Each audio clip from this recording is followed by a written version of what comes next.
श्री सूर्यकवचं त्रैलोक्यमङ्गलम्। श्रीसूर्य उवाच शाम्ब शाम्ब महाबाहो शृणु मे कवचं शुभं। त्रैलोक्यमङ्गलं नाम कवचं परमाद्भुतं। यद्ज्ञात्वा मन्त्रवित् सम्यक् फलं प्राप्नोति निश्चितं। यद्रत्वा च महादेवो गणानामधिपो भवत्। पठनाद्धारणाद् विष्णुः सर्वेषां पालकः सदा। एवमिन्द्रादयः सर्वेश्वर्यमवाप्नुयुः। कवचस्य ऋषिर्ब्रह्मा छन्दोनुष्टो बुधाहतः। श्रीसूर्यो देवता चात्र सर्वदेव नमस्कृतः। यस्य आरोग्यमोक्षेषु विनियोगा प्रकीर्तितः। प्रणवो मे शिरा पातु घृणिर्मे पातु बालकम्। सूर्यो व्यान्नयन् द्वन्द्व मादित्यः कर्णयुग्मकम्। अष्टाक्षरो महामन्त्रः सर्वाभीष्टफलप्रदः। ह्रीं बीजं मे मुखं पातु हृदयं भुवनेश्वरी। चन्द्रबिम्बं विंशदाद्यं पातु मे गुह्यदेशकम्। अक्षरौषौ महामन्त्र सर्वतन्त्रेषु गोपितः। शिवो वह्नि समायुक्तो वामाक्षे बिन्दुभूषितः। एकाक्षरो महामन्त्र श्रीसूर्यस्य प्रकीर्तितः।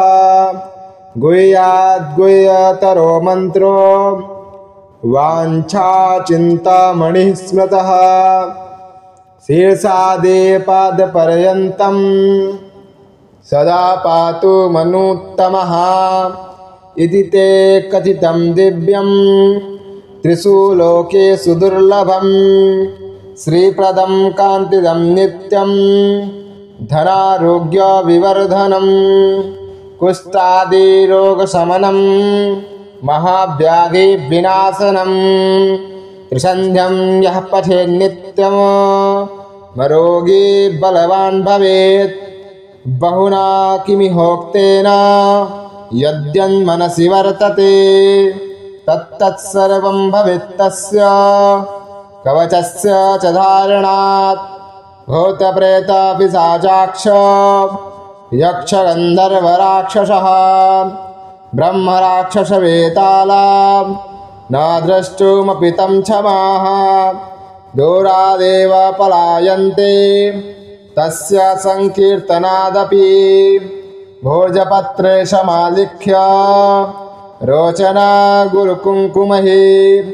रविवारे च संक्रान्त्यां सप्तम्यां च विशेषतः धारयेय साधका श्रेष्ठ। सपरो मे प्रियो भवेत्। त्रिलोहमध्यगं कृत्वा धारयेत् दक्षिणे करे। शिखायामथवा कञ्छे सोऽपि सूर्यो न संशयः। इति ते कथितं शाम्बो त्रैलोक्यमङ्गलाभिदं। कवचं दुर्लभं लोके तव स्नेहात् प्रकाशितम्। अज्ञात्वा कवचं दिव्यं यो जपेत् सूर्यमुत्तमं।